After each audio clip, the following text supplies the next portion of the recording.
Mamili ka, Elena. Ang bato mo o ang dangal mo? Isang sampal ng katotohanan ang bumungad sa marangyang buhay ni Elena nang muling mag-cruise ang landas nila ng kanyang ina. Habang si Elena ay nagpapakapagod magtrabaho para sa amang lumpo, ang kanyang ina ay nagpapakasasa sa luho ng bagong pamilya habang isinusumpa ang sariling anak sa harap ng buong bayan. Isang ina na handang pumatay ng dangal para sa sariling kaligtasan. Sino ang tunay na biktima sa larong ito ng dugo at sakripisyo? Handa ka na bang malaman kung hanggang saan ang hangganan ng pagiging isang anak? Wala akong anak na nagngangalang Elena. Ang tanging pamilya ko ay kayo ni Bitoy. Ang babaeng yon, isa lamang siyang balon ng salapi na kailangan nating sipsipan hanggang sa matuyo bago ako tuluyang bawian ng buhay. Ang boses na yon, malamig, matalim, at walang bahid ng pag-aalinlangan, ay nagmula sa loob ng marangyang silid ng ospital. Si Elena ay nakatayo sa labas. Ang kanyang kamay ay nakahawak pa sa seradura ng pinto. Tila estatwang biglang naging bato. Sa kanyang kabilang kamay ay bitbit niya ang isang supot ng mga prutas at ang pinakamahal na maintenance medicine para sa kanyang tatay Mario na tiniis niyang bilhin bago pumunta rito. Pagod siya mula sa maghapong pagpapatakbo ng kanyang kumpanya, ngunit ang tanging nasa isip niya ay ang kagalingan ng inang 2 dekada niyang hindi nakasama. Sariwa pa sa kanyang balat ang hapdi ng pawis mula sa pagmamadali at ang kanyang puso ay puno ng pag-asa na baka sa pagkakataong ito, sa gitna ng karamdaman ni Rosa, ay makakita siya ng kahit katiting na pagmamahal. Ngunit ang bawat salitang binitawan ng kanyang ina sa loob ng silid ay tila mga palasong may lason na isa-isang bumaon sa kanyang dibdib. Dahan-dahang nanghina ang kanyang mga daliri. Ang supot na hawak niya ay dahan-dahang nadulas at bumagsak. Walang malakas na kalabog, kundi ang mahinang tunog lamang ng mga gamot na tumama sa makintab na sahig. Isang tunog na sa pandinig ni Elena ay tila ang pagkadurog ng huling piraso ng kanyang pagkatao. Hindi siya makahinga. Ang hangin sa paligid ay biglang naging kasing bigat ng tingga. Naramdaman niya ang unti-unting panlalamig ng kanyang mga dulo ng daliri hanggang sa umakyat ito sa kanyang mga balikat. Ang kanyang lalamunan ay tila sinasakal ng isang hindi nakikitang kamay, tuyot at mahapdi. Gusto niyang sumigaw. Gusto niyang itanong kung anong kasalanan ang nagawa niya noong siya ay bata pa upang ituring na isang kasangkapan lamang, ngunit walang boses na lumalabas. Tanging ang mabilis at mabuhay na tibok ng kanyang puso ang naririnig niya, isang sawi at pagod na ritmo na nagmamakaawa ng katarungan. Tumingala siya sa kisame, pilit pinipigilan ang mga luhang nagbabadyang umagos. Ang liwanag ng fluorescent lamp sa hallway ay tila naging malabo at nagsimulang umikot.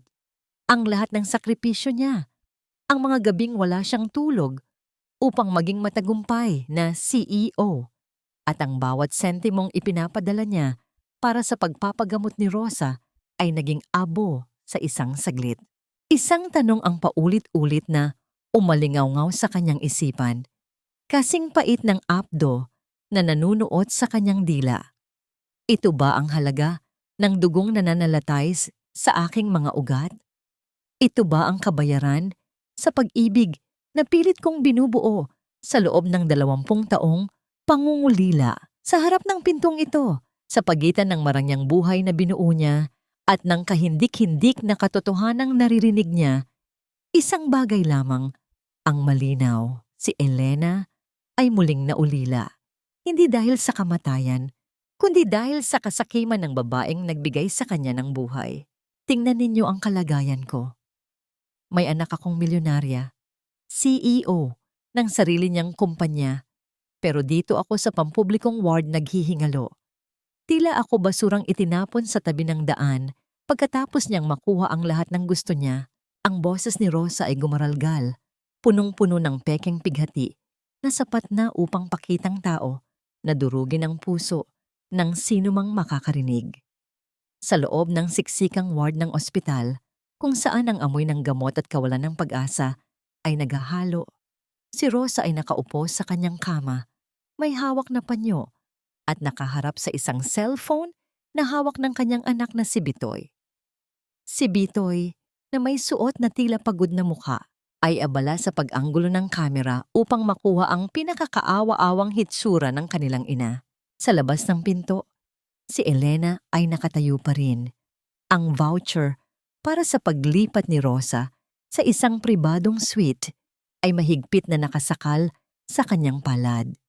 Ang puting papel ay unti-unting nayuyupi, kasing bilis ng pagguho ng kanyang dangal sa bawat salitang lumalabas sa bibig ng kanyang ina. Gusto niyang pumasok, gusto niyang itapon sa harap ng mga ito ang lahat ng resibo ng mga bayarin sa ospital na siya ang nagbayad, ang mga mamahaling gamot na siya ang bumili, at ang katotohanang siya ang nagmakaawa sa mga doktor na unahin ang kaligtasan ni Rosa. Ngunit ang kanyang mga paa ay tila nakabaon sa semento. Nakita niya kung paano nagbubulungan ang mga nurse sa gilid, ang kanilang mga mata ay matatalim na parang mga balisong na tumatarak sa kanyang likuran. Ang mga pasyente sa kabilang kama ay nagsisimulang tumingin sa kanya nang may pandidiri nang mapansin nilang siya ang tinutukoy sa video. Ang hangin sa hallway ay naging kasing pait ng lason. Ang bawat bulong ng mga marites sa paligid ay tila mga latigo na humahampas sa kanyang balat. Bawat isa ay nagiiwan ng marka ng kahihiyang hindi naman niya dapat pasanin. Hindi nakatiis si Elena at dahan-dahang lumapit sa pintuan, ngunit ang tanging nakita niya ay ang mapanuring ngiti ni Bitoy habang tinitingnan ang dumaraming views at likes sa kanilang ginagawang live stream. Walang bakas ng sakit sa mukha ng kanyang kapatid, kundi ang kislap ng kasakiman. Ang kanilang ina, na kanina lang ay tila malakas na nagpaplano ng masama, ay biglang nagmukhang lantang gulay nang mapansin ang anino ni Elena sa pinto. "Anak," tawag ni Rosa sa isang boses na halos hindi marinig. "Nandito ka na pala. Huwag mo sanang isipin na sinusumbatan kita. Gusto ko lang namang maramdaman na mahal mo ako bago man lang ako mawala." Ang bawat salita ay may kalakip na patak ng luha. Ngunit sa mga mata ni Elena, ang mga luhang iyon ay tila mga kristal ng yelo na nagpapatigas sa kanyang kalooban. Ang katahimikan sa loob ng kwarto ay naging kasing bigat ng isang sumpa. Ang mga mata ng mga tao sa paligid ay naghihintay ng kanyang sagot, naghihintay ng kanyang pagkakamali. Sa bawat paghinga ni Elena, nararamdaman niya ang unti-unting pagkaputol ng mga huling hibla ng pagtitimpi. Ang kanyang puso, na dati ay puno ng pagnanais na makatulong, ay unti-unting binabalot ng isang malamig na realidad.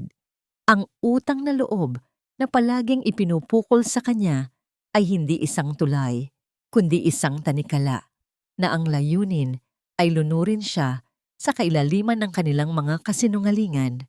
Tumalikod si Elena nang walang imik. Ang tunog ng kanyang mga takong sa matigas na sahig ay tila mga pintig ng isang paparating na bagyo. Ngunit bago pa siya makalayo, ang kanyang cellphone ay naglabas ng isang sunod-sunod na tunog ng mga notification.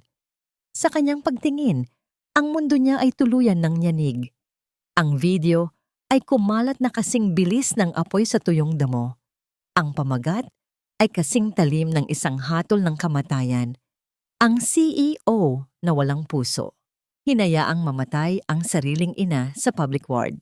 Sa loob lamang ng ilang minuto, ang lahat ng binuo niyang pangalan, ang lahat ng respeto ng kanyang mga empleyado, at ang kanyang dangal ay naging pira-pirasong basura sa harap ng milyon-milyong tao. Habang siya ay naglalakad palabas, ang bawat taong nadadaanan niya ay tila nakakakilala sa kanyang mukha. Bawat tingin ay may dalang panghuhusga. Ang tanong na nananatili sa kanyang isipan ay hindi kung paano niya lilinisin ang kanyang pangalan, kundi kung hanggang saan pa ang kayang gawin ng kanyang sariling ina upang tuluyan siyang sirain. "Anak, huwag mong pilitin ang iyong sariling ubusin ang iyong luha para sa mga taong hindi marunong magpahalaga sa iyong halaga. Ang tinig ni Tatay Mario ay kasing hinahon ng ihip ng hangin sa dalampasigan, ngunit may dala itong bigat na tila isang angkla na pumipigil kay Elena sa tuluyang pagkalunod. Pagkapasok ni Elena sa kanilang munting tahanan, isang bahay na malayo sa karangyaan ng kanyang opisina, ngunit puno ng amoy ng malinis na hininga at pinatuyong damo, ay agad niyang naramdaman ang kaligtasan. Ang liwanag mula sa isang maliit na bumbilya ay nagbibigay ng madilaw na anino sa mukha ni Mario, na nakaupo sa kanyang lumang wheelchair. Ang mga binti ay nananatiling walang buhay, ngunit ang mga kamay ay abala sa pag-aayos ng isang punit na lambat. Hindi na kailangang magsalita ni Elena. Ang bawat hakbang niya, ang bawat buntong hininga na tila may kasamang bubog ay sapat na upang malaman ni Mario ang pighating dala ng kanyang anak. Dahan-dahang lumapit si Elena at lumuhod sa paanan ng kanyang ama. Ang kanyang ulo ay isinandal niya sa tuhod ni Mario na balot ng kupas na tela. Doon, sa katahimikan ng gabi, ang mga luhang kanina pa niya kinikimkim ay nagsimulang pumatak. Dahan-dahang binabasa ang pantalon ng matanda. Hinaplos ni Mario ang buhok ni Elena. Ang kanyang mga palad ay magaspang, puno ng kalyo mula sa mga dekada ng pagtatrabaho bilang isang kargador at mangingisda bago siya nalumpo. Ngunit ang bawat haplos ay tila isang gamot na nagpapahinto sa pagdurugo ng puso ni Elena. Naalala ni Elena ang mga araw na ang tanging kinakain nila ay tuyo at kanin na may asin. Ngunit hinding-hindi siya pinabayaan ni Mario na pumasok sa paaralan ng walang baon. Naalala niya kung paano tiniis ni Mario ang sakit ng likod at ang lamig ng ulan. Huwag lamang siyang huminto sa pag-aaral. Tatay, bakit ganoon? Bulong ni Elena. Ang kanyang boses ay tila isang maliit na batang nawawala sa dilim. Ibinigay ko naman ang lahat. Pinatawad ko na siya sa pag-iwan sa atin noon.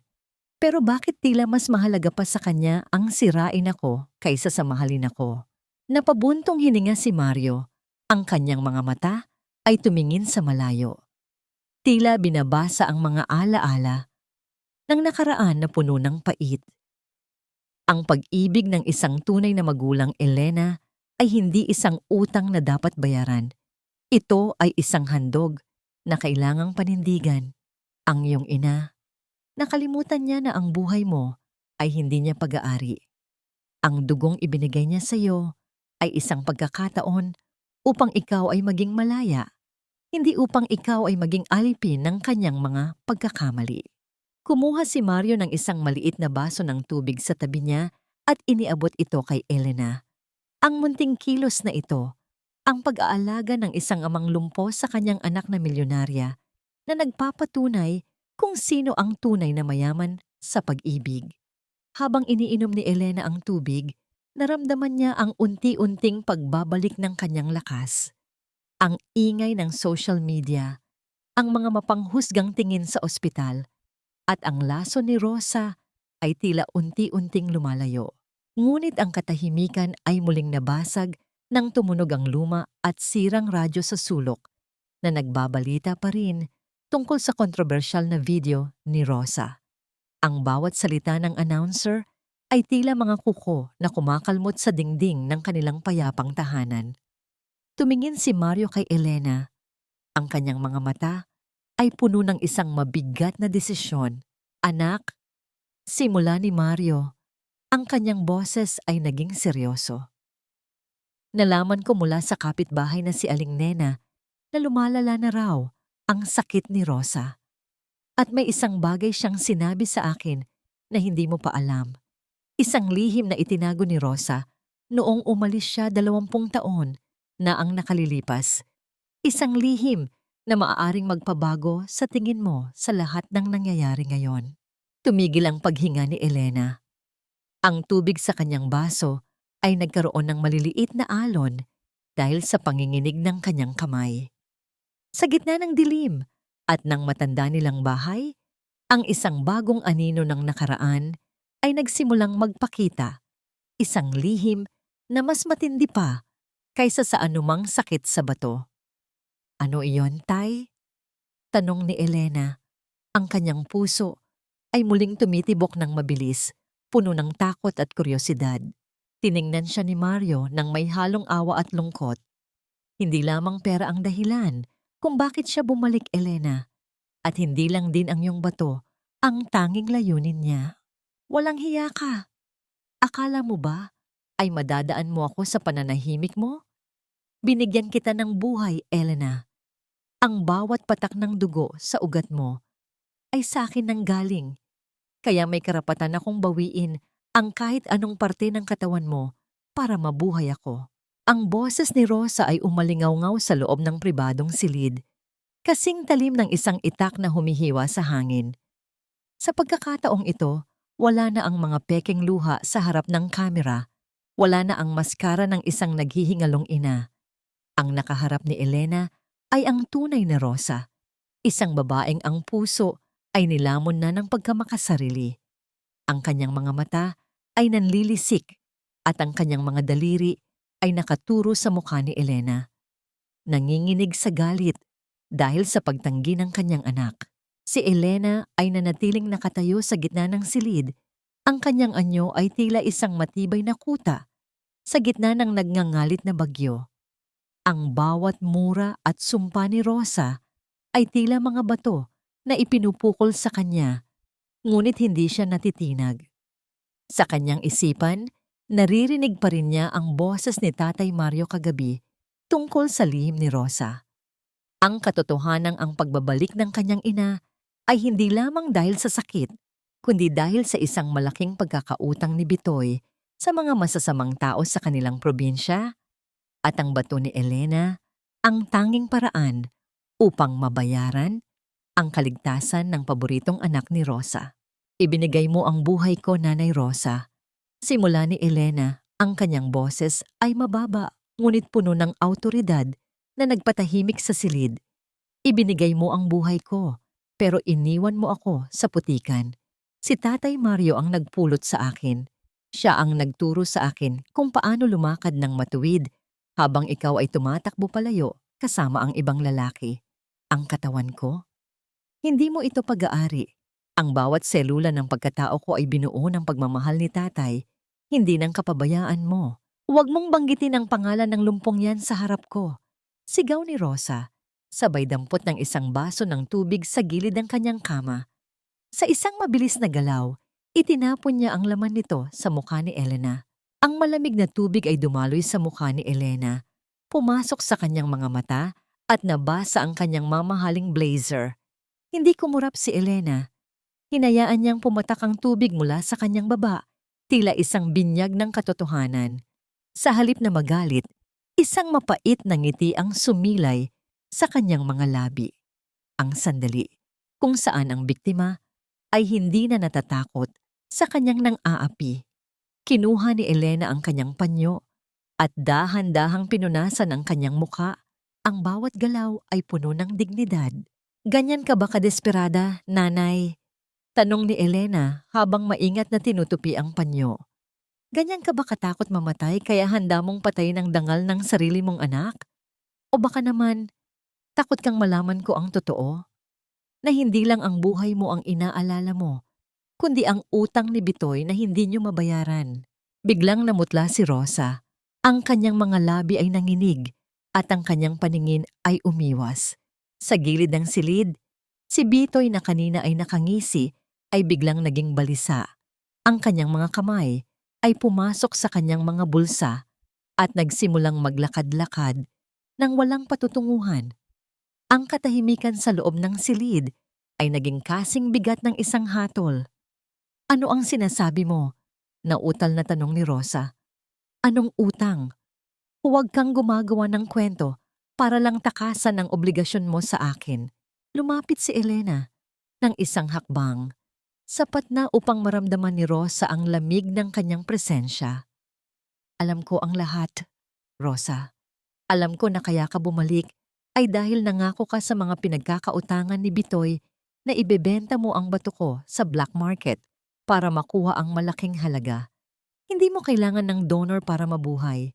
Kailangan mo ng puhunan para isalba ang anak mong sugarol. Ang bawat salita ni Elena ay tila isang kidlat na tumama sa gitna ng silid. Si Rosa ay napasandal sa kanyang unan. Ang kanyang paghinga ay naging mabilis at mababaw.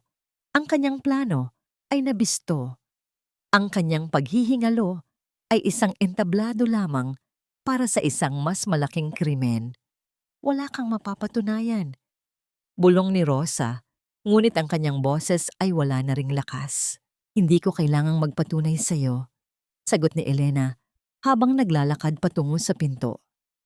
Dahil sa pagkakataong ito, ako na ang magsusulat ng dulo ng kwentong ito at titiyakin ko na sa huli, ang lahat ng kasinungalingan mo ay babalik sa'yo. Pagkabukas ni Elena ng pinto, tumambad sa kanya ang isang grupo ng mga doktor at ilang mga pulis na kanina pa pala nakikinig sa labas. Ang mukha ni Elena ay nanatiling blanko, ngunit sa loob niya, nararamdaman niya ang unang pintig ng kalayaan.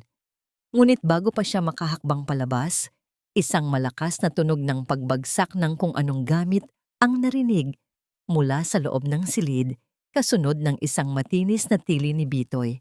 Nanay! Nanay! Gumising ka! Bakit may lumalabas na dugo sa ilong mo? Tumigil ang mundo ni Elena. Lumingon siya at nakita ang kanyang inang nakatihaya.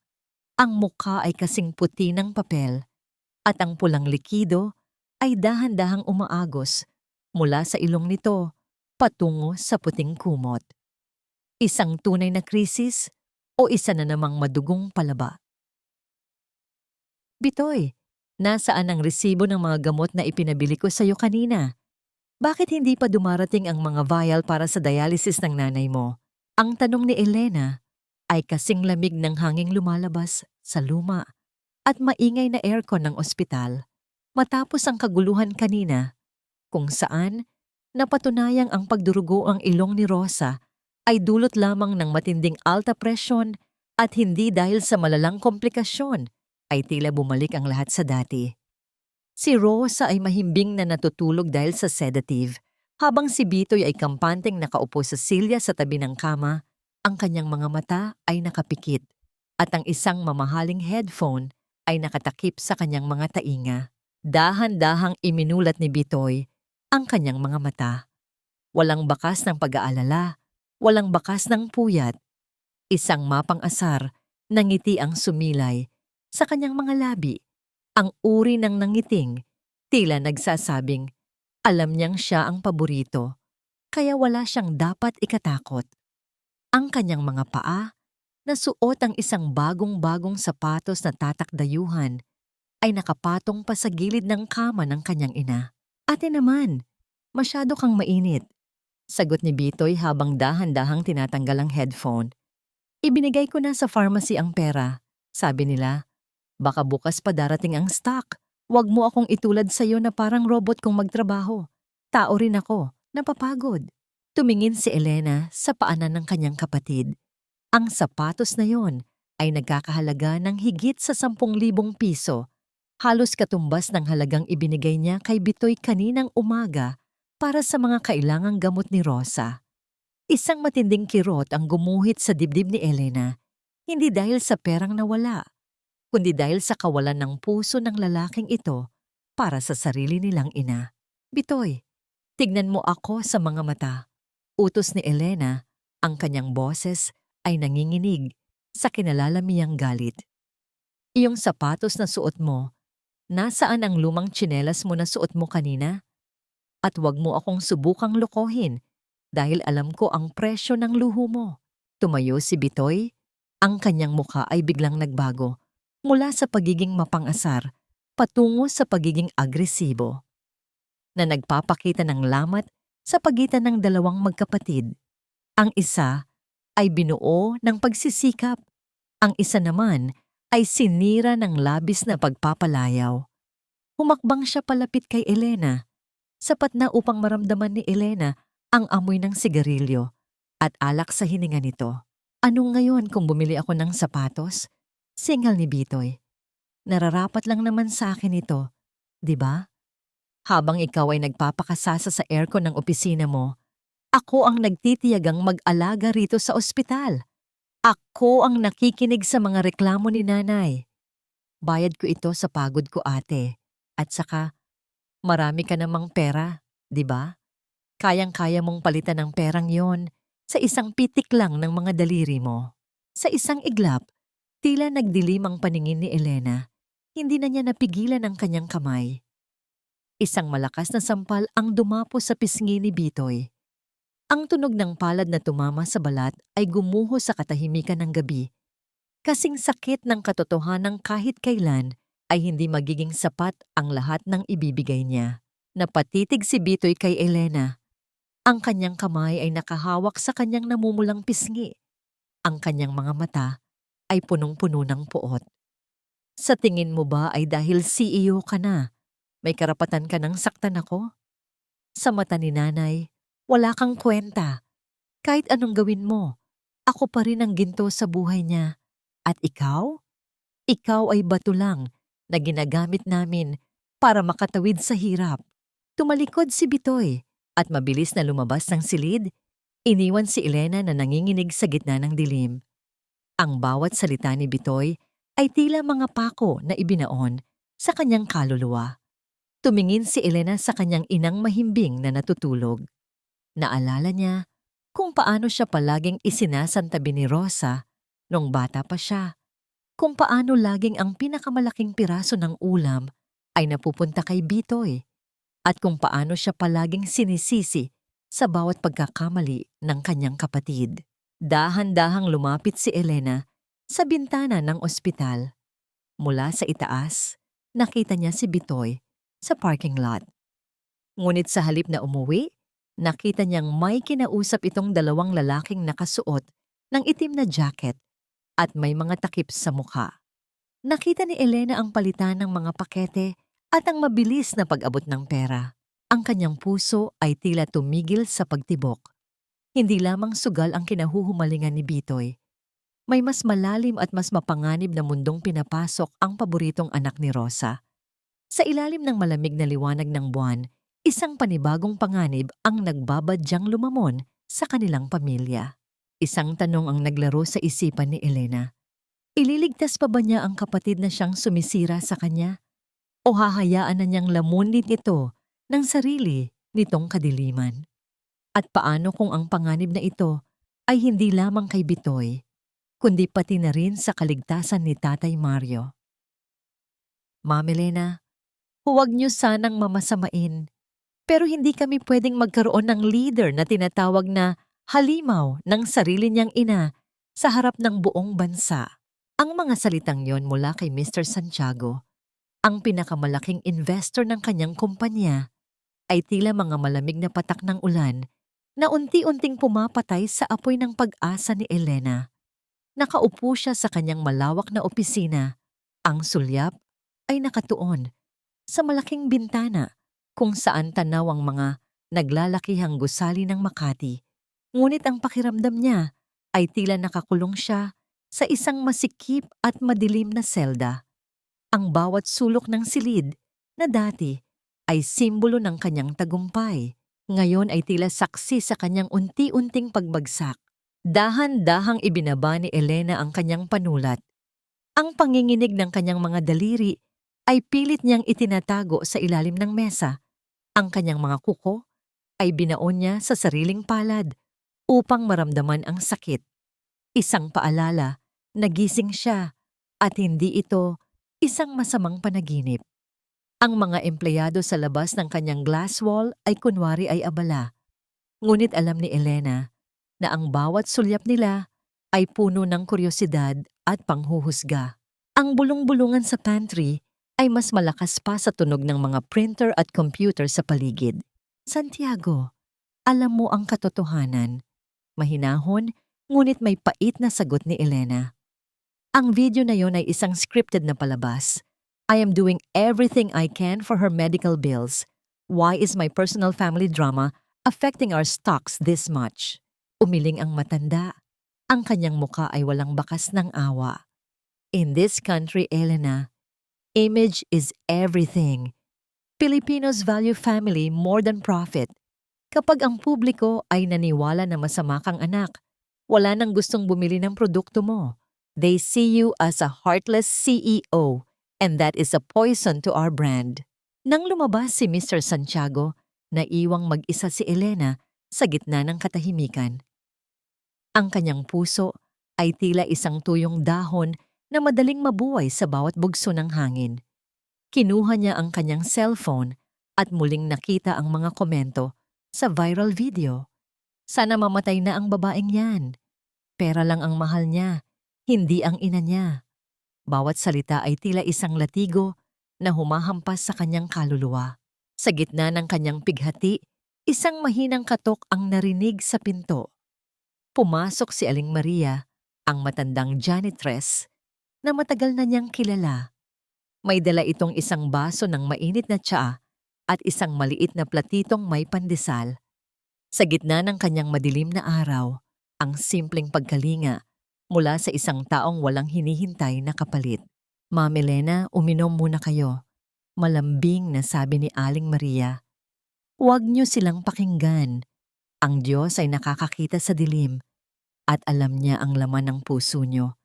Hindi po lahat ng nakikita sa screen ay totoo at alam po namin yan. Naramdaman ni Elena ang init ng tsa sa kanyang lalamunan, kasing init ng mga luhang pilit niyang pinipigilan. Sa isang sandali, hindi siya ang CEO.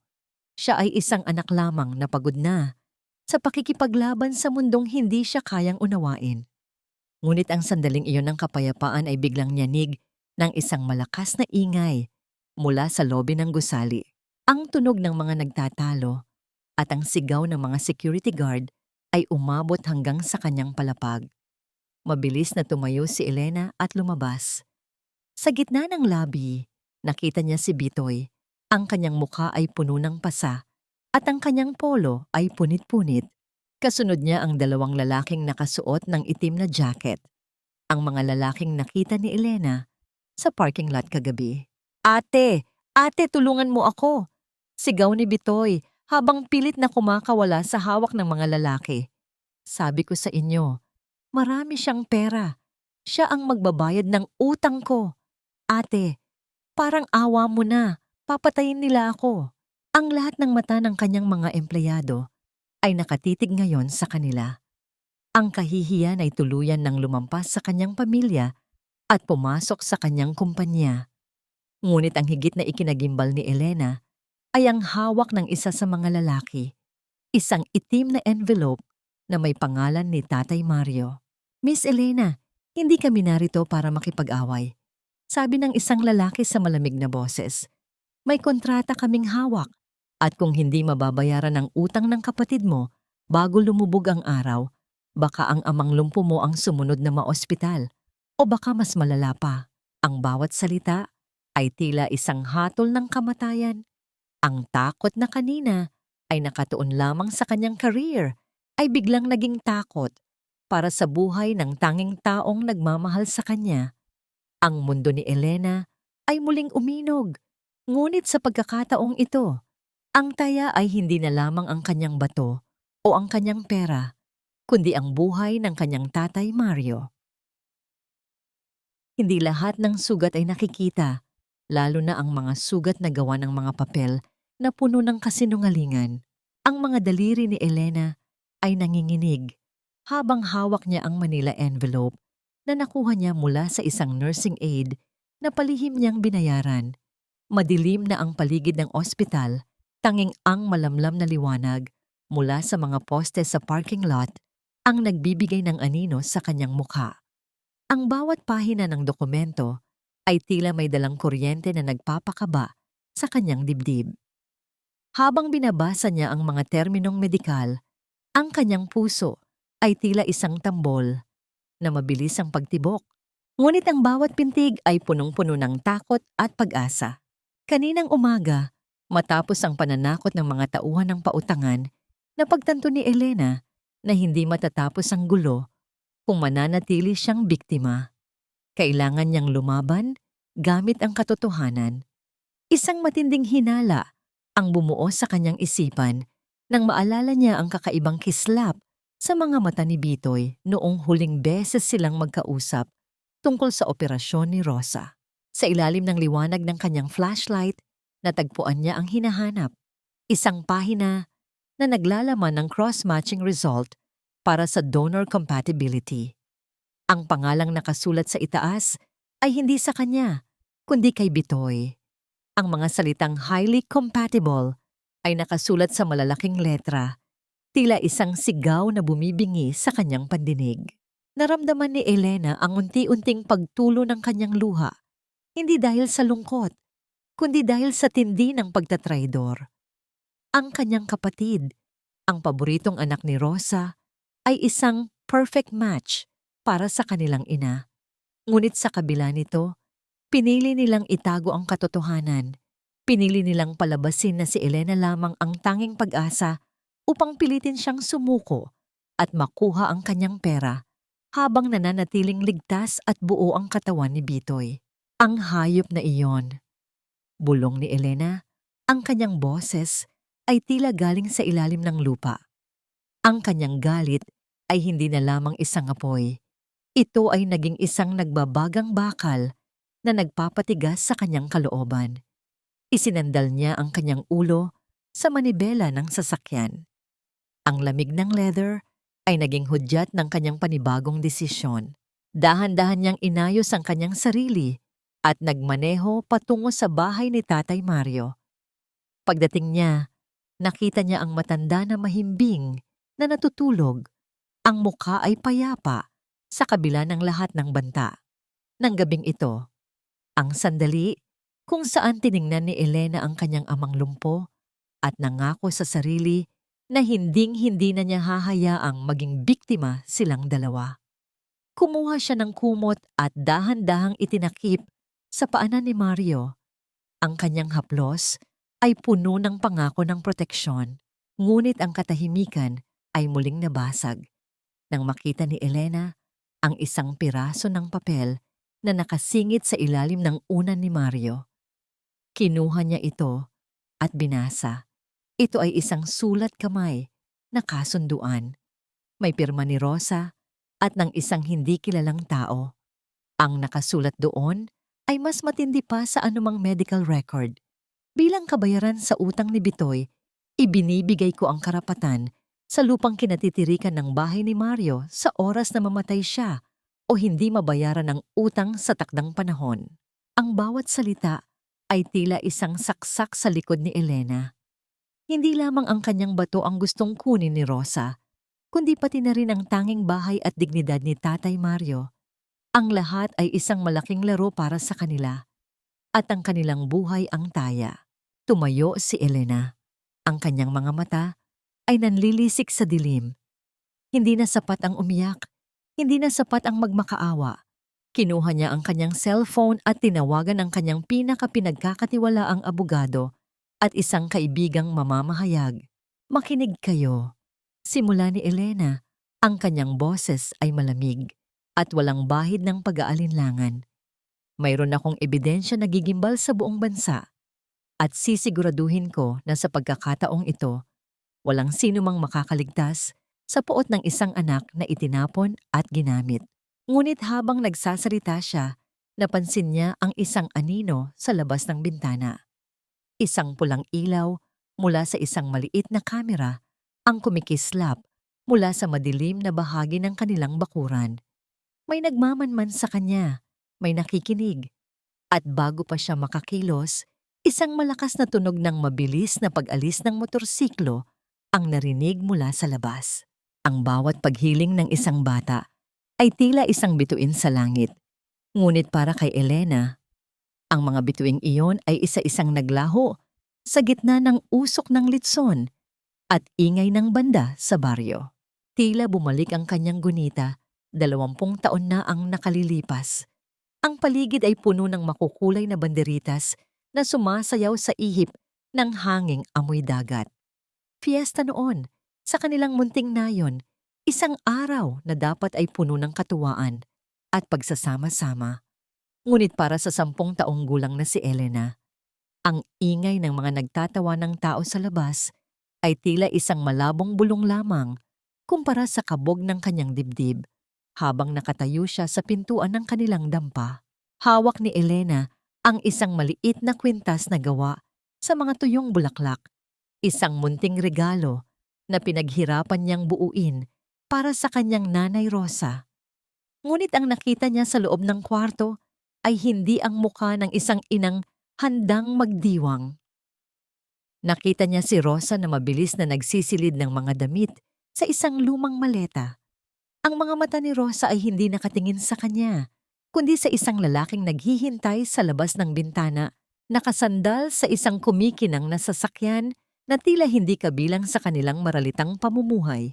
"Nanay, saan ka pupunta?" Ang maliit na boses ni Elena ay nanginig, kasing rupok ng mga bulaklak sa kanyang kamay.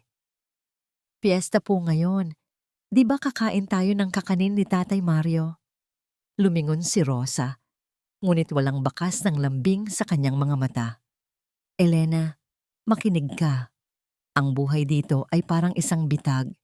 Hindi ako ipinanganak para mabulok sa hirap kasama ng isang lalaking walang ambisyon, kundi ang mangisda. Mag-isa ka na muna. Malaki ka na. Kaya mo na ang sarili mo." Sa isang iglap, tila gumuho ang kinalalagyan ni Elena.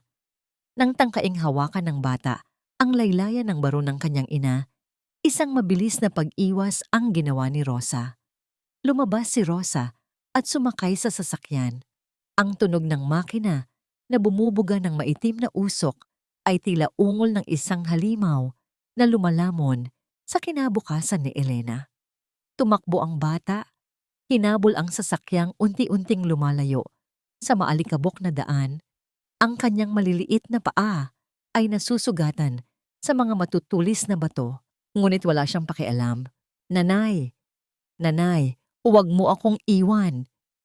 Sigaw ni Elena hanggang sa mawalan siya ng boses, hanggang sa ang tanging marinig na lamang niya ay ang sarili niyang hikbi na nalulunod sa hiyaw ng mga tao sa perya. Doon siya natagpuan ni Mario.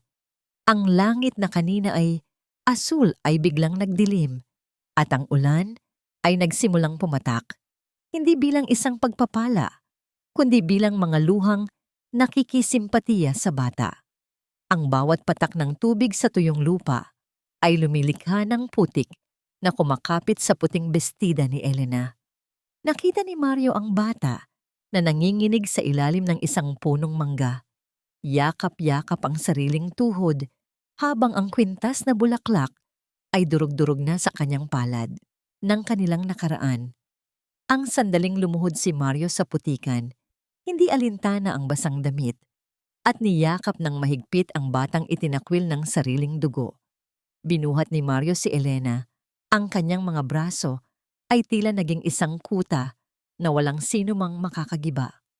"Huwag kang umiyak, Elena," bulong ni Mario habang ang ulan ay patuloy na humahampas sa kanila. "Simula ngayon, ako na ang magiging nanay at tatay mo. Kahit anong mangyari, hinding-hindi kita iiwan sa gitna ng ulan. Pangako iyan." Nabalik lamang ang diwa ni Elena sa kasalukuyan nang marinig niya ang malakas na pagkulog sa labas ng bintana ng bahay ni Mario. Ang alaala ng gabing iyon ay tila isang sugat na muling binuksan ng banta ng mga tauhan ni Rosa. Tiningnan niya si Mario na mahimbing na natutulog. Ang mga binti nito ay saksi sa mga taon ng pagbabanat ng buto para lamang maitaguyod siya. Ngunit ang katahimikan ng gabi ay biglang nyanig ng isang kakaibang tunog mula sa likod ng kanilang bahay. Ang tunog ng mga yabag ng paa sa mga tuyong dahon ay tila papalapit sa silid ni Mario. Mabilis na tumayo si Elena at kumuha ng isang mabigat na plorera. Ang kanyang puso ay tila gustong tumalon sa kanyang lalamunan. Sino ang nangangahas na pumasok sa kanilang santuwaryo sa ganitong oras? Ang mga tauhan ba ni Rosa? O ang mga linta ni Bitoy na handa ng maningil ng utang sa pamamagitan ng karahasan? Sa bawat segundong lumilipas, ang panganib ay tila isang aninong unti-unting lumalamon sa liwanag ng kanilang munting tahanan. Nasaan ang matandang lumpo Siguraduhin ninyong hindi siya makakaalis hanggat hindi namin nakukuha ang pirmang kailangan namin. Ang boses na yun ay magaspang, puno ng banta, at tila galing sa lalamunan ng isang hayop na nagugutom. Sa loob ng maliit na kwarto, si Elena ay napasandal sa dingding. Ang kanyang mga kamay ay mahigpit na nakahawak sa isang maliit na bote ng langis na gagamitin sana niya upang masahihin ang naninigas na binti ni Tatay Mario. Ang liwanag ng gasera ay sumasayaw sa takot. Lumilikha ng mga dambuhalang anino sa dingding na tila mga demonyong handang lumamon sa kanila. Ang kaibahan ng sitwasyon ay kasing talim ng isang balisong. Sa isang dako, ang layunin ni Elena ay ang magbigay ng ginhawa sa kanyang amang may sakit. Ngunit sa kabilang dako, ang karahasan ay pilit na bumubuwag sa kanilang pintuan.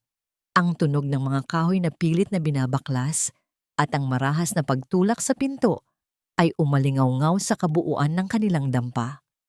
Walang malakas na putok, kundi ang unti-unting pagkapunit ng seguridad ng kanilang tahanan. Naramdaman ni Elena ang panlalamig ng kanyang sikmura. Ang kanyang puso ay tila isang ibon na pilit na kumakawala sa kanyang mga tadyang. Ang bawat paghinga niya ay mabigat, bawat lunok ay mahapdi. Tumingin siya kay Mario na ngayoy gising na at pilit na bumabangon sa kanyang higaan sa kabila ng panghihina. Ang takot sa mga mata ng matanda ay hindi para sa sarili niyang buhay, kundi para sa kaligtasan ng kanyang anak. Elena, lumabas ka na sa bintana, anak. Huwag mo na akong intindihin, bulong ni Mario. Ang kanyang boses ay nanginginig ngunit puno ng determinasyon. Umiling si Elena. Ang kanyang mga luha ay nagsimulang dumaloy ng tahimik. Paano niya iiwan ang taong naging sandigan niya noong siya ay iniwan ng buong mundo? Ang bawat himaymay ng kanyang pagkatao ay sumisigaw ng pagtanggi. Sa gitna ng kaguluhan, isang malakas na tunog ng pagkawasak ng seradura ang narinig at ang pinto ay tuluyang bumukas. Pumasok ang tatlong lalaking nakasuot ng itim. Ang kanilang mga muka ay tila mga bato na walang emosyon. Ngunit ang higit na ikinadurog ng puso ni Elena ay ang taong nakatayo sa likuran nila. Si Bitoy. Ang kanyang kapatid ay nakasuot ng isang makapal na jacket. Umiiwas ang tingin, ngunit ang kanyang kamay ay nakaturo sa higaan ni Mario. Ate, ibigay mo na ang pirma sa lupa, sabi ni Bitoy. Ang kanyang boses ay pilit na nagmamatigas pero may halong kaba. Kailangan ko lang itong bayad sa kanila. Pagkatapos nito, hindi na namin kayo guguluhin. Isipin mo na lang na para ito sa kaligtasan nating lahat. Ang sandaling humarang si Elena sa harap ng kanyang amang lumpo. Ang kanyang maliit na pangangatawan ay tila naging isang pader na hindi kayang tibagin ng anumang takot. Tumingin siya ng diretso sa mga mata ni Bitoy. Ang kanyang paningin ay punong-puno ng pandidiri at pighati. Bitoy, kapatid kita, sabi ni Elena. Ang bawat salita ay tila isang hatol. Dugo mo rin ang dumadaloy sa akin. Paano mo nasisikmurang itaya ang tanging bahay na nagbigay sa atin ng proteksyon nung bata pa tayo? Paano mo nagagawang saktan ang taong tumuring sa'yo na parang sariling anak? Tumawa ang isa sa mga lalaki, isang tuyong tawa na tila mga dahong nilalamon ng apoy. Lumapit ito at hinablot ang kwelyo ng blazer ni Elena. Wala kaming panahon sa drama nyo. Ang bato ng nanay mo o ang lupa ng matandang ito, mamili ka, milyonarya.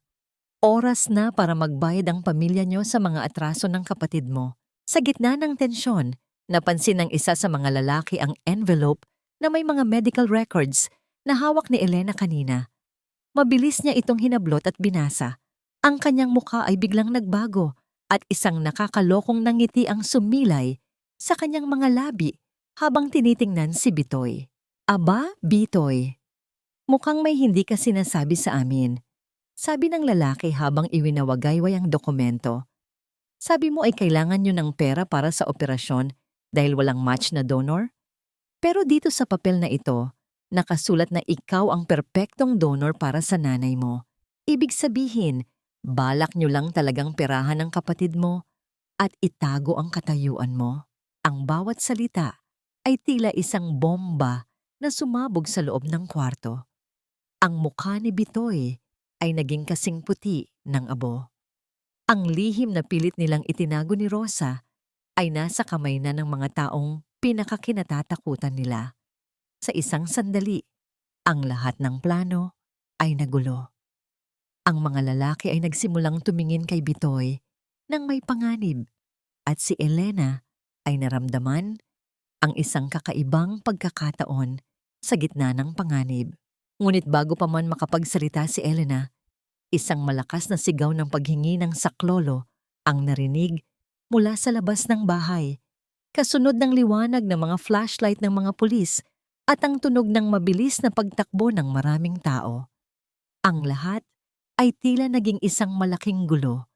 Isang lalaki ang nagtangkang saktan si Mario. Ngunit bago pa man ito mangyari, isang matalim na sakit ang naramdaman ni Elena sa kanyang balikat habang pilit niyang pinoprotektahan ang kanyang ama. Anak, patawarin mo ako. Kung hindi dahil sa lumpo kong katawan, hindi ka sana nasugatan ng dahil sa akin.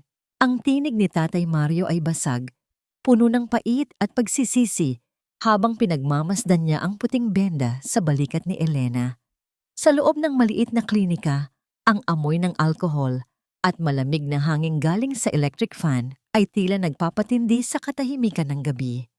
Ang dugo na kanina ay mabilis na umagos mula sa sugat ni Elena ay tumigil na, ngunit ang sakit na nararamdaman niya sa kanyang kalooban ay patuloy na kumakalat, kasing bilis ng lason sa kanyang mga ugat.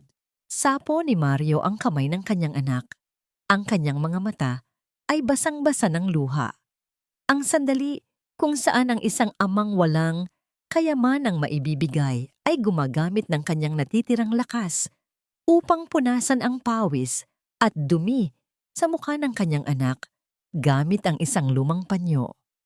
Sa kabila ng panganib na hinarap nila, ang tanging inaalala ni Mario ay ang kapakanan ni Elena, malayo sa pagmamahal na may kondisyon na laging ibinibigay ni Rosa. Nabalik ang ulirat ni Elena nang marinig ang ingay sa labas ng pintuan. Pumasok ang isang pulis, kasunod si Rosa na nakaupo sa isang wheelchair, kunwari ay nanghihina at may hawak na oxygen mask. Sa likuran nila ay si Bitoy na nakapuso ang mga kamay. Ang muka ay puno ng galit at kahihiyan. "Elena, anak ko!" sigaw ni Rosa. Ang kanyang boses ay biglang naging malakas at puno ng drama nang makita ang mga tao sa paligid. "Bakit mo hinayaang mangyari ito? Kung binigay mo lang sana ang kailangan namin, hindi sana nagalit ang mga taong yon. Kasalanan mo kung bakit napahamak ang kapatid mo." Tumingin si Elena kay Rosa. Ang kanyang paningin ay malamig at walang bahid ng emosyon. Ang bawat salita ng kanyang ina ay tila isang masterclass sa gaslighting, isang sining ng pagbaluktot ng katotohanan upang palabasin na ang biktima ang siyang may kasalanan. Hindi na nagulat si Elena. Alam niyang sa mundo ni Rosa, siya palagi ang kontrabida at si Bitoy ang laging biktima. "Nanay, tumigil ka na." Mahinahon ngunit matalim na, sabi ni Elena. Alam na ng lahat ang totoo. Hawak na ng mga pulis ang medical records. Alam nilang si Bitoy ang match mo. At alam din nilang balak nyo lang akong gamitin para makuha ang pera at ang lupa ni Tatay Mario. Biglang tumawa si Rosa, isang tawang puno ng pangungutya na tila isang tuyong dahon na niyuyurakan. "At ano ngayon? Sa tingin mo ba ay may maniniwala sa'yo? Ako ang ina rito. Ako ang naghirap para iluwal ka. Kung itinago man namin ang tungkol kay Bitoy, iyon ay dahil ayaw kong makuha ang bato ng paborito kong anak. Ikaw, marami ka namang pera. Kaya mo namang bumili ng bago. Pero si Bitoy, siya ang buhay ko." Ang bawat salita ni Rosa ay tila isang sampal sa lahat ng sakripisyong ginawa ni Elena. Ang pag-amin ni Rosa na mas mahalaga ang kalusugan ni Bitoy kaysa sa buhay ni Elena, ang huling pako sa krus na pasan-pasan niya. Naramdaman ni Elena ang unti-unting pagkadurog ng huling piraso ng kanyang pag-asa na baka balang araw ay mahalin din siya ng kanyang ina. Iyon na nga ang problema, Rosa. Singit ni Mario. Ang kanyang boses ay biglang naging matatag. Pinatay mo ang pagkatao ng anak mo para lang buhayin ang bisyo ng isa mo pang anak. Ngunit hindi mo na kami hawak sa leeg. Tapos na ang pananakot mo. Lumingon si Rosa kay Mario. Ang kanyang mga mata ay nanlilisik. Lumpo ka na nga. Pakialamero ka pa. Magmula ngayon wala na kayong makukuha sa akin. Bitoy, huwag kang mag-alala. Gagawa ako ng paraan para mailabas ka riyan. Habang inilalabas ng mga pulis si Bitoy at Rosa, isang misteryosong lalaki ang lumapit kay Elena. May iniabot itong isang maliit na digital recorder. Miss Elena, nakuha ko ito sa loob ng sasakyan ng mga lalaking sumugod sa inyo. Baka gusto ninyong pakinggan ang huling pag-uusap ni Rosa at ng pinuno ng mga pautang. Pinindot ni Elena ang play. Ang boses na narinig niya ay hindi lamang tungkol sa utang ni Bitoy. Ito ay tungkol sa isang kasunduan na naganap 20 taon na ang nakalilipas. Isang lihim na kasunduan tungkol sa tunay na pagkatao ni Elena at kung sino ang tunay na nagbayad kay Rosa upang iwanan siya sa tabi ng daan. Ang kanyang puso ay tila tumigil sa pagtibok. Ang katotohanan ay mas malalim at mas madilim kaysa sa sakit sa bato o utang sa sugal. Sino ang taong binanggit ni Rosa sa recording at ano ang kinalaman nito sa yaman na tinatamasa ni Elena ngayon? Ang bawat patak ng luha ko noong ako ay bata pa ay may katumbas na barya sa iyong bulsa, Rosa. Ang mga salitang ito ay hindi binigkas ni Elena ng malakas, kundi paulit-ulit na umuukit sa kanyang isipan habang nakatitig siya sa kawalan sa loob ng kanyang madilim na silid. Ang digital recorder sa kanyang lamesa ay tila isang maliit na hayop na nagbabantay, hawak ang katotohanang mas masakit pa sa saksak ng patalim. Sa loob ng recording, narinig niya ang boses ni Rosa, hindi naghihingalo, kundi tumatawa habang kausap ang isang hindi kilalang tao, 20 taon na ang nakalilipas. Ang kasunduan ay malinaw. Tatanggap si Rosa ng malaking halaga upang tuluyang iwan si Elena at huwag na itong babalikan pa, upang ang bata ay lumaki sa hirap at huwag malaman ang tungkol sa kanyang tunay na pinagmulan. Naramdaman ni Elena ang isang kakaibang lamig na bumabalot sa kanyang puso. Hindi ito ang lamig ng takot, kundi ang lamig ng isang bakal na dumaan sa apoy at ngayon ay naging matigas na sandata. Ang kanyang desisyon ay buo na. Hindi na siya magiging biktima. Kung ang mundo ni Rosa ay binuo sa mga kasinungalingan at drama, tatapatan niya ito ng isang entabladong mas malaki at mas tapat. Makalipas ang ilang araw, ang buong baryo ng San Sebastian ay nabulabog sa balitang darating ang anak ng bayan, ang CEO na si Elena, upang magdaos ng isang malaking charity event at medical mission. Ang mga banderitas ay muling isinabit, ang mga silya sa plaza ay inayos, at ang mga vlogger at media ay nagdatingan. Lahat ay sabik na makita ang muling pagkikita ng walang pusong anak at ng naghihingalong ina. Sa gilid ng enetablado, si Rosa ay nakaupo sa kanyang wheelchair, suot ang isang maputing duster na nagpapamukha sa kanya na mas lalong sakitin. Sa tabi niya ay si Bitoy, na pansamantalang nakalaya dahil sa piyansang palihim na binayaran ni Elena, isang hakbang na bahagi ng kanyang plano. Ang mag-ina ay bulungan ng bulungan, may ngiti ng tagumpay sa kanilang mga labi dahil sa akalang bibigyan sila ni Elena ng malaking halaga sa harap ng kamera upang linisin ang kanyang pangalan. Sabi ko sa'yo, Bitoy, Hindi matitiis ng ate mo ang pressure ng media, bulong ni Rosa. Ang kanyang mga mata ay nagniningning sa kasakiman habang tinitingnan ang mga regalong nakahanda sa entablado. Ngayon, hindi lang bato ang makukuha natin, kundi ang lahat ng kayamanan niya. Ang sandali kung saan tiningnan ni Elena ang kanyang inang nagpapanggap sa malayo. Habang inaayos ng kanyang assistant ang kanyang mikropono, huminga ng malalim si Elena. Nakita niya si Tatay Mario sa unahan ng mga manonood. Ang mukha ay puno ng pag-aalala, ngunit may tiwala. Lumapit si Elena sa kanyang ama at hinawakan ang kamay nito. Isang tahimik na pangako na ang lahat ng pait ay magtatapos na sa araw na ito. Magandang hapon sa inyong lahat mga kababaryo. Simula ni Elena. Ang kanyang boses ay umalingaw-ngaw sa buong plaza, matatag at walang panginginig. Narito ako hindi lamang para magbigay ng tulong, kundi para ibigay ang pinakamahalagang bagay na nararapat sa bawat isa sa atin, ang katotohanan. Biglang tumahimik ang paligid. Ang tunog ng hanging humahampas sa mga puno ng niyog ay tila nakikinig din. Ang mga kamera ay nakatutok sa mukha ni Elena. At pagkatapos ay kay Rosa na nagsimulang umarte na tila nahihirapan sa paghinga. Ngunit sa halip na lumapit sa kanyang ina, may inilabas si Elena na isang makapal na envelope at isang malaking screen sa likuran niya ay nagsimulang magpakita ng mga dokumento.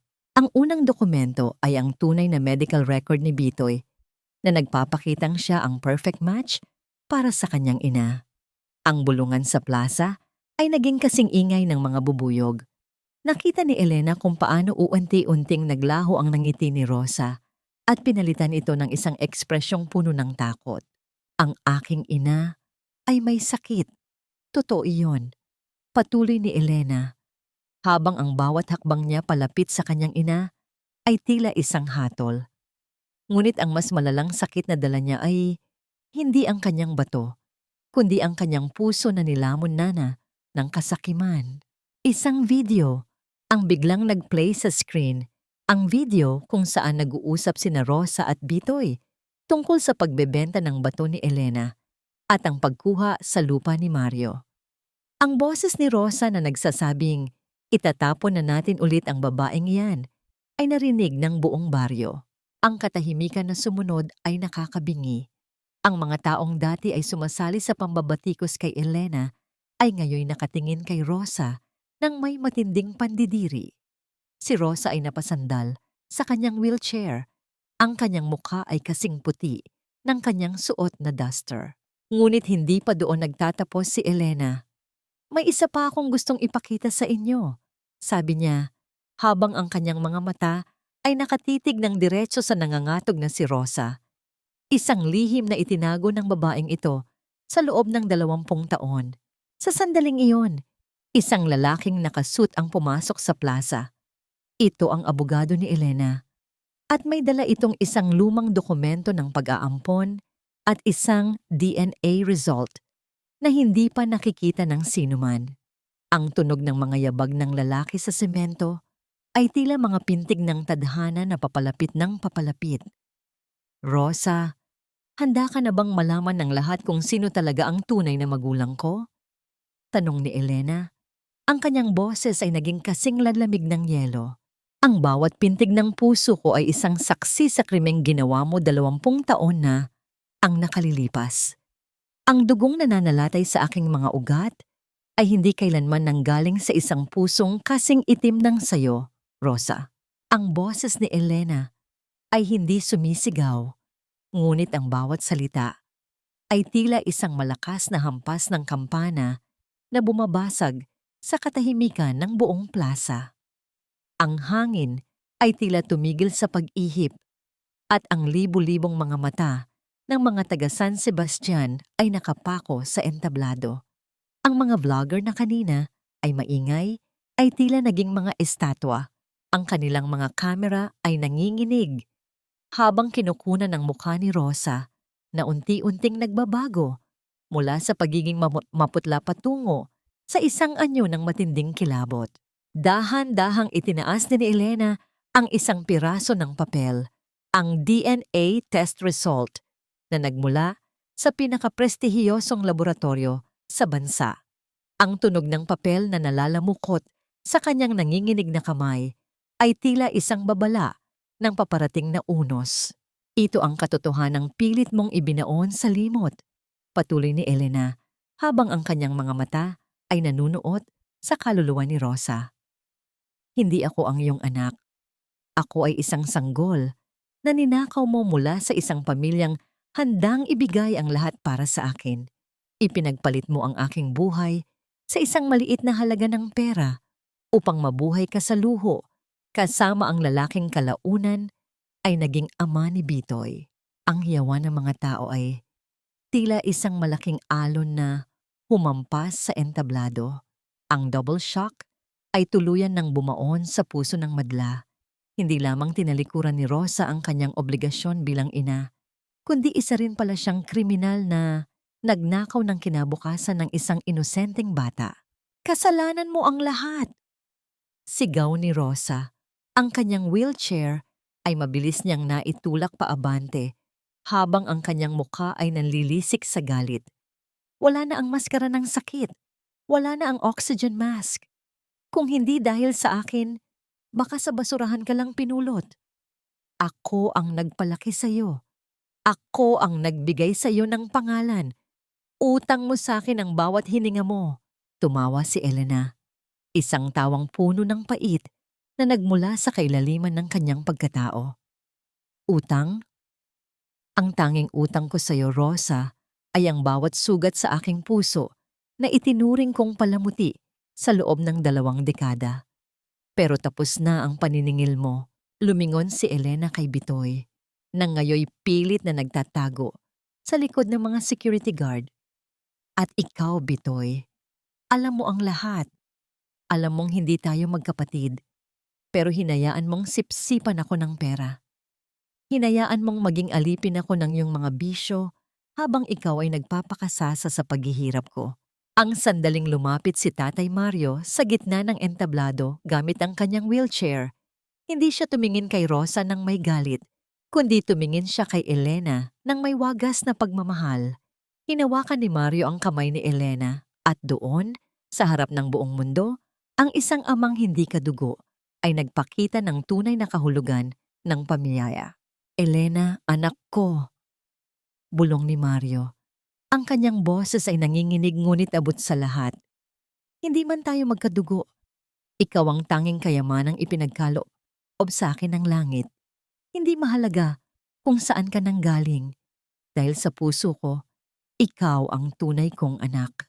Yumakap si Elena sa kanyang ama. Ang kanyang mga luha ay malayang umagos. Hindi bilang tanda ng kahinaan, kundi bilang tanda ng paglaya. Sa gitna ng yakap na iyon, ang lahat ng ingay ng mundo ay tila naglaho, ngunit ang kapayapaang ito ay panandalian lamang. Biglang tumayo si Rosa mula sa kanyang wheelchair, isang himala na gawa ng galit at desperasyon. Kumuha siya ng isang matulis na bagay mula sa kanyang bulsa at mabilis na sumugod patungo kay Elena. Ang mga tao ay nagsigawan. Ang mga security guard ay huli na sa kanilang pagresponde. Kung hindi ka mapapa sa akin, sisiguraduhin kong wala ka ring mapupuntahan. Sigaw ni Rosa habang ang matulis na bakal ay kumikinang sa ilalim ng init ng araw. Tila isang ahas na handang tumarak sa puso ni Elena. Ngunit bago pa man madapo ang dulo ng patalim sa balat ni Elena, isang malakas na tunog ng pagharang ang narinig. Isang katawan ang humarang sa pagitan ni Rosa at Elena. Ang puting barong ni Tatay Mario ay mabilis na nabahira ng kulay pula. Ang katahimikan sa plaza ay naging kasing lamig ng kamatayan. Ang bawat mata ay nakatitig sa matandang lumpo na nakangiti pa rin sa gitna ng sakit.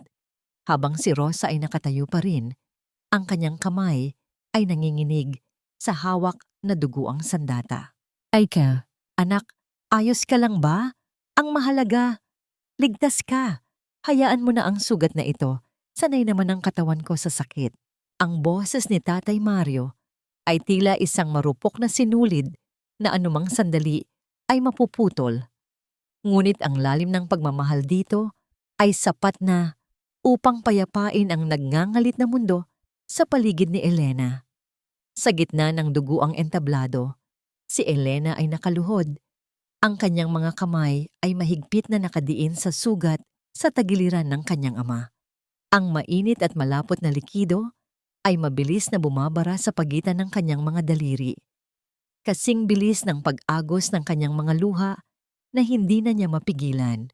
Ang puting barong ni Mario na isinuot niya ng may dangal para sa espesyal na araw na ito ay unti-unting nilalamon ng pulang mantsa. Isang sakripisyong isinulat sa dugo ng isang lalaking hindi man kadugo ay nagpakita ng wagas na katapatan.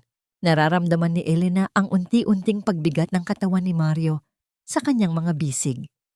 Ang bawat mababaw na paghinga ng matanda ay tila isang kutsilyong humahati sa kanyang puso. Tumingala siya at nakita si Rosa na nakatayo pa rin sa gitna ng entablado, hawak ang dugo ang patalim.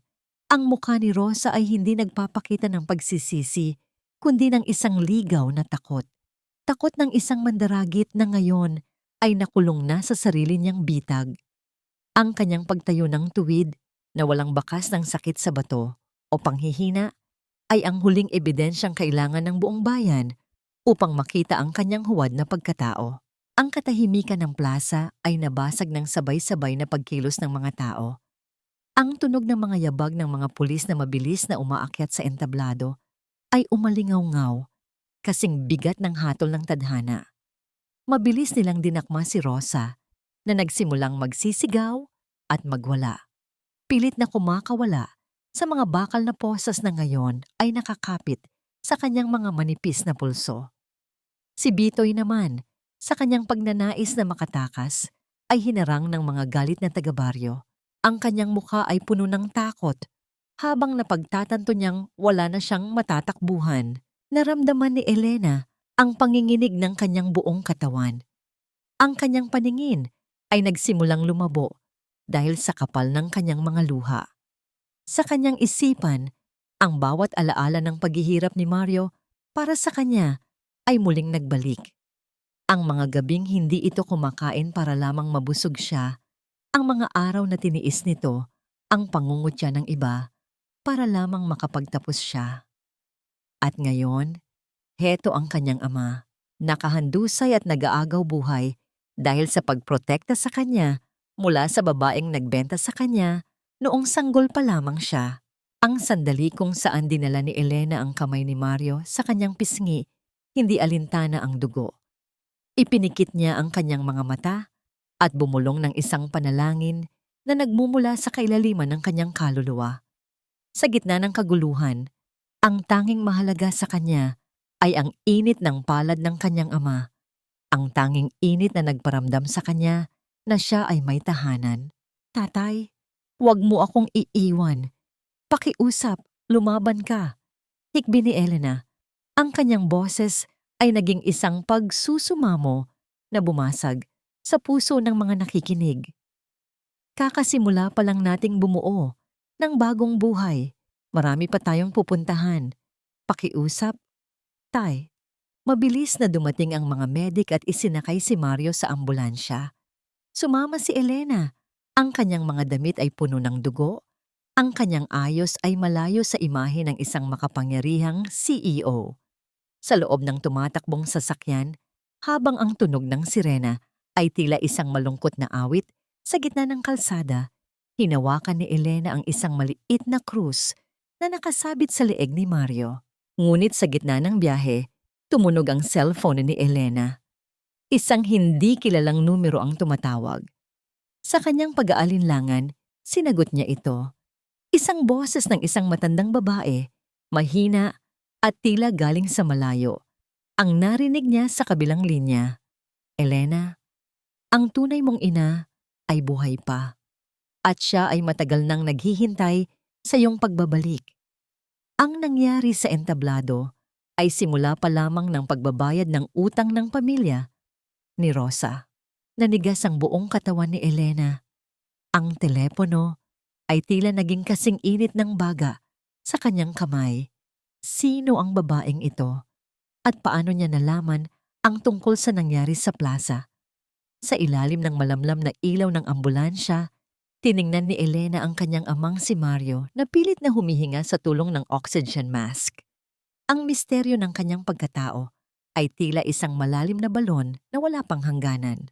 Habang papalapit sila sa ospital, isang itim na sasakyan ang tahimik na sumusunod sa kanila mula sa malayo.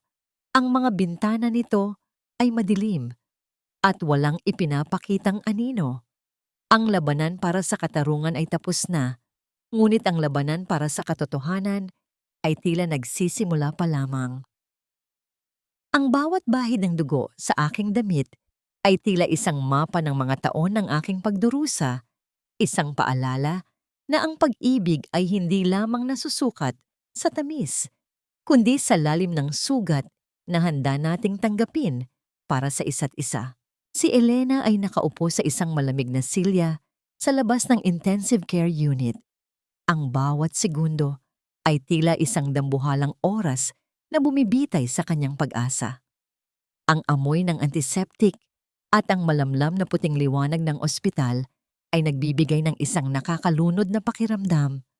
Ang kanyang mga kamay, na kanina ay punong-puno ng dugo ni Tatay Mario, ay malinis na ngayon pagkatapos niyang hugasan ang mga ito ng paulit-ulit sa lababo. Ngunit ang pakiramdam ng malapot na likido ay tila nakatatak na sa kanyang balat. Isang malalim na buntong hininga ang kumawala sa kanyang dibdib. Sa kabila ng pader na yon, nakikipaglaban si Mario para sa kanyang buhay. Ang lalaking walang ibang ginawa, kundi ituring siyang isang prinsesa sa gitna ng karukhaan. Habang si Rosa at Bitoy, ang mga taong inakala niyang pamilya, ay nasa likod na ngayon ng mga rehas ng selda. Ngunit sa halip na ganti, ang tanging nararamdaman ni Elena ay isang malalim na pagkapagod. Hindi nagtagal, lumapit ang kanyang abogado na si Attorney Valdez. May dala itong isang itim na folder at ang kanyang mukha ay seryoso. Elena, tapos na ang investigasyon sa presinto. Umamin na si Bitoy. Sinabi niya na matagal na nilang alam ni Rosa na hindi kanila kadugo. Ipinagbili ka sa kanila ng isang tauhan mula sa isang mayamang pamilya sa probinsya ng Laguna. Ang perang nakuha ni Rosa noon ang ginamit niya para makapunta sa Manila at iwanan kayo ni Mario. Naramdaman ni Elena ang isang matalim na kirot sa kanyang sentido. Ang bawat piraso ng katotohanan ay tila isang bubog na dumudurog sa kanyang puso. Tumayo siya at nagpa siyang puntahan si Rosa sa kulungan bago ito ilipat sa provincial jail. Kailangan niya ng isang huling sagot.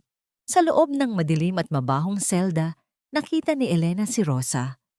Wala na ang marangyang duster, wala na ang wheelchair. Ang nakaharap niya ay isang matandang babaeng gusot ang buhok at puno ng puot ang mga mata. Nang makita si Elena, agad na lumapit si Rosa sa rehas. Ang kanyang mga kuko ay kumakamot sa bakal. Nandito ka na naman, ang paborito kong balon ng pera. Bungis-inggis ni Rosa. Ang kanyang boses ay puno ng asidong nakakasunog. Bakit, Elena? Gusto mo bang humingi ng tawad dahil ikinulong mo ang nanay mo? Napakasama mong anak. Matapos kitang pakainin ng tira-tira ko, matapos kitang patuluyin sa bahay ko, ganito ang igaganti mo? Wala kang utang na loob. Dapat sa iyo ay namatay na lang noong sanggol ka pa. Ang sandali kung saan hindi na umiyak si Elena. Tinitigan niya si Rosa ng diretso. Ang kanyang mga mata ay walang bakas ng galit, kundi ng isang wagas na awa. Kinuha niya ang isang lumang litrato mula sa kanyang pitaka, ang tanging litrato ni Rosa noong bata pa si Elena, at dahan-dahang pinunit ito sa harap ng matanda. Ang bawat pagkapunit ng papel ay tila ang pagkaputol ng huling tanikala na nag-uugnay sa kanila. Rosa, ang utang na loob ay ibinibigay sa mga taong nagtanim ng kabutihan, hindi sa mga taong nagnakaw ng buhay. Mahinahon na, sabi ni Elena. Huwag kang mag-alala. Hindi kita papatayin sa galit. Hahayaan kitang mabuhay sa loob ng seldang ito, kasama ang iyong kasakiman at ang iyong paboritong anak na si Bitoy. Diyan kayo nababagay, sa dilim, kung saan walang sino mang makakarinig sa inyong mga kasinungalingan.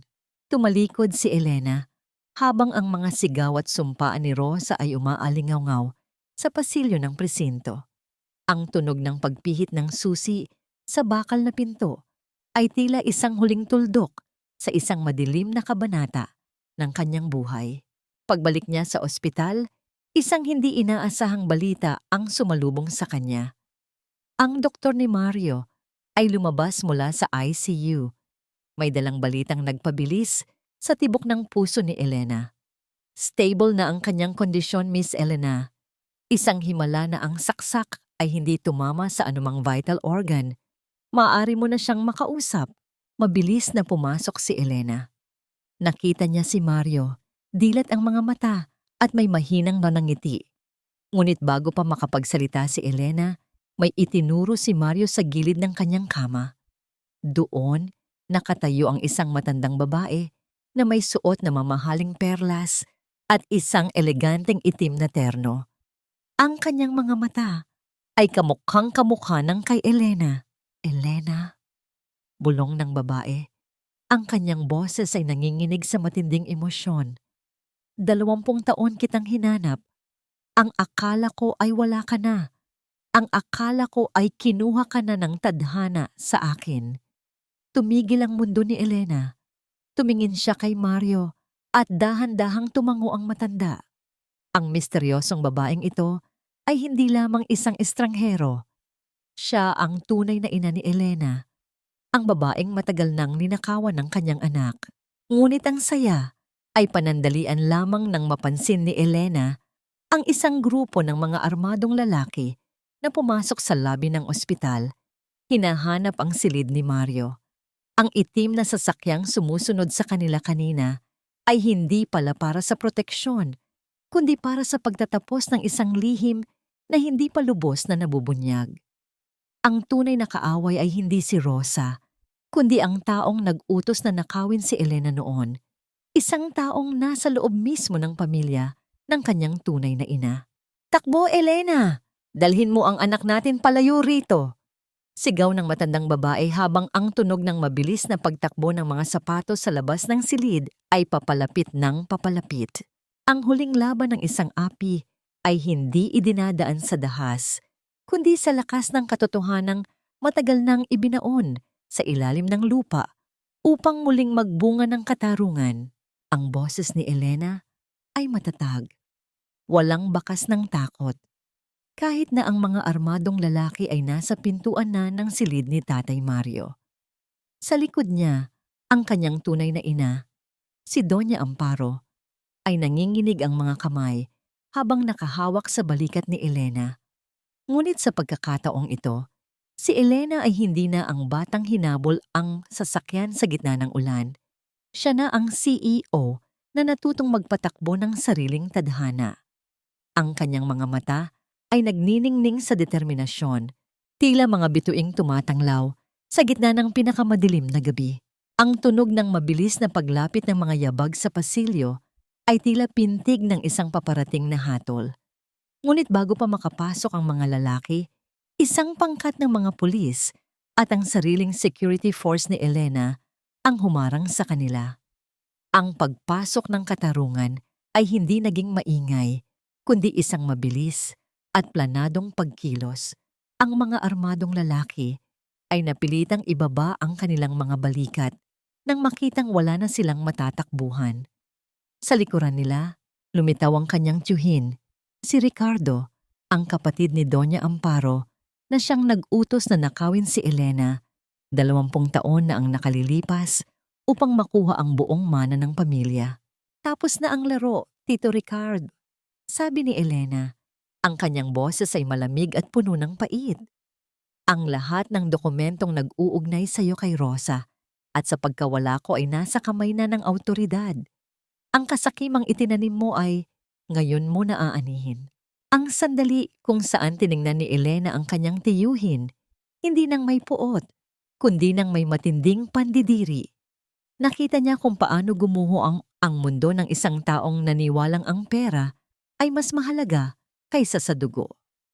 Habang inilalabas si Ricardo ng may mga posas, dinala ni Elena ang kanyang tunay na ina sa tabi ni Tatay Mario. Sa loob ng silid na yon, ang nakaraan at ang kasalukuyan ay nagtagpo upang bumuo ng isang bagong kinabukasan. Makalipas ang ilang buwan, ang ingay ng korte at ang pait ng presinto ay napalitan ng katahimikan ng isang malawak na hardin sa probinsya ng Laguna. Ang mga puno ng mangga ay hitik sa bunga at ang amoy ng sariwang damo ay humahalo sa simoy ng hangin mula sa lawa. Si Tatay Mario ay nakaupo sa kanyang bagong wheelchair.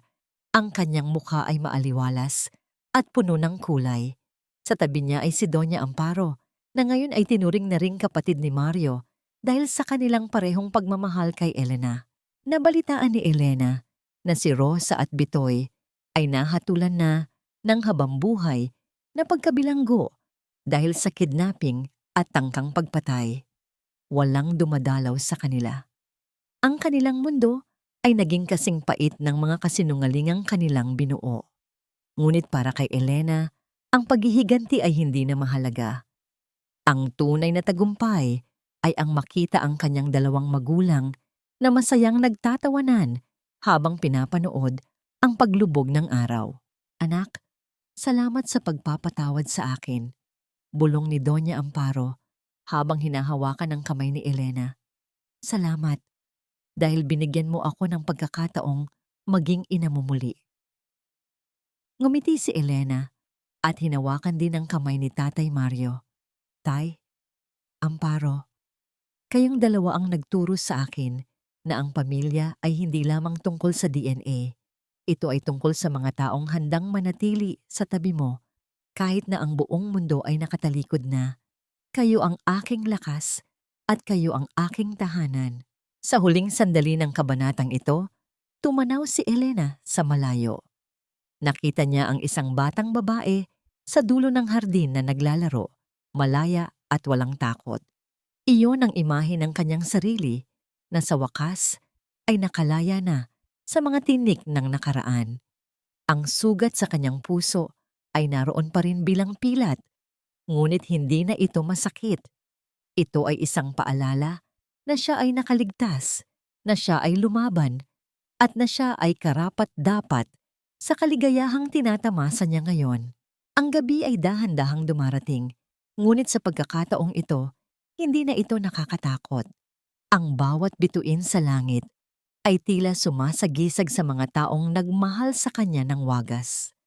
Ang kwento ng anak ng pagtatapos ay hindi nagtapos sa dugo, kundi sa isang matamis na pangako ng bukas na puno ng pag-asa at pagmamahalan na walang hangganan. Ang bawat paglubog ng araw ay hindi tanda ng pagtatapos, kundi isang pangako na ang kadiliman ay lilipas din upang bigyang daan ang isang mas maliwanag na bukas. Lumipas ang isang taon mula nang ang huling hagupit ng bagyo ay niyanig ang buhay ni Elena. At ngayon, sa gitna ng malawak na hardin sa Laguna, ang tanging naririnig ay ang banayad na paghampas ng hangin sa mga dahon ng narra at ang masayang awit ng mga ibon na namumugad sa paligid. Si Elena ay nakatayo sa beranda, hawak ang isang baso ng sariwang katas ng prutas. Ang kanyang mukha, na dati ay puno ng pag-aalala at pait, ay payapa na ngayon, tila isang lawa na hindi na nagugulo ng anumang bato. Sa ibaba ng hardin, nakita niya si Tatay Mario na abala sa pagtuturo sa isang batang ampon kung paano mag-alaga ng mga halaman. Ang wheelchair ni Mario ay tila hindi na hadlang, kundi isang trono ng karunungan at pagmamahal. Sa di kalayuan, nakaupo si Doña Amparo sa isang tumba-tumba, nakangiting pinagmamasdan ang mag-ama. Ang dalawang taong ito, na nagmula sa magkaibang mundo, ay pinagbuklod ng iisang pag-ibig para sa kanya. Ang tanong na madalas itanong sa kanya ng mga mamamahayag ay kung napatawad na ba niya si Rosa. Huminga ng malalim si Elena habang tinitingnan ang malayo. Ang pagpapatawad para sa kanya ay hindi nangangahulugang pagbabalik sa dati. Pinatawad niya si Rosa hindi dahil karapat-dapat ito, kundi dahil ang kanyang sariling puso ay karapat-dapat sa kapayapaan. Pinili niyang putulin ang tanikala ng puot upang hindi na ito muling makahawa sa kanyang kinabukasan. Hinayaan na niya si Rosa sa loob ng malamig na selda ng bilangguan, kung saan ang tanging kasama nito ay ang sariling konsensya at ang katahimikan ng pagsisisi. Ang hustisya ay nakamit na at ang katarungan ay hindi na kailangang dumaan sa higanti. Nahanap na ba niya ang tunay na kapayapaan? Sa bawat gabi na mahimbing ang kanyang tulog ng walang takot sa bukas, sa bawat tawa ni Tatay Mario na umaabot sa kanyang mga mata, at sa bawat yakap ni Doña Amparo na nagpaparamdam sa kanya na siya ay sapat, alam ni Elena na ang kapayapaan ay hindi isang destinasyon, kundi isang desisyon. Ang katahimikan ng kanilang tahanan ay ang pinakamagandang musika na narinig niya sa buong buhay niya. Wala nang ingay ng paniningil, wala nang drama ng pagkukunwari. Ang aral na iniwan ng kanyang kwento sa mga taong nakikinig ay simple ngunit napakalalim. Ang pamilya ay hindi lamang nabubuo sa pamamagitan ng pag-uugnay ng dugo, kundi sa pamamagitan ng pag-uugnay ng mga kaluluwang handang magsakripisyo ng walang hinihintay na kapalit. Ang tunay na utang na loob ay hindi isang sandata upang manakit, kundi isang biyaya na kusang ibinibigay dahil sa pasasalamat. Natutunan ni Elena na ang pinakamalakas na tao ay hindi ang hindi kailanman nasugatan, kundi ang taong marunong bumangon mula sa sariling pagkawasak upang bumuo ng isang bagong pag-asa para sa iba. Ipinatayo ni Elena ang bahay ni Mario, isang institusyon para sa mga batang biktima ng pagbebenta at pang-aabuso upang matiyak na wala ng ibang batang Elena ang dadaan sa dilim na kanyang hinarap. Ang kanyang yaman ay nagkaroon na ng tunay na halaga, hindi bilang pambili ng luho, kundi bilang instrumento ng paghilom. Habang dahan-dahang naglalaho ang huling sinag ng araw sa abot-tanaw, lumapit si Mario at Amparo kay Elena. Naghawak kamay ang tatlo, isang larawan ng katatagan at pagmamahalan na hindi kayang tibagin ng anumang unos. Ang bawat pilat sa kanilang mga puso ay nagsilbing mga bituin na naggabay sa kanila pauwi. At sa katahimikan ng dapit hapon, ang kwento ng anak ng pagtatapos ay tuluyan ng naging isang alamat ng tagumpay, isang tagumpay ng pag-ibig, katarungan, at wagas na pagpapakumbaba.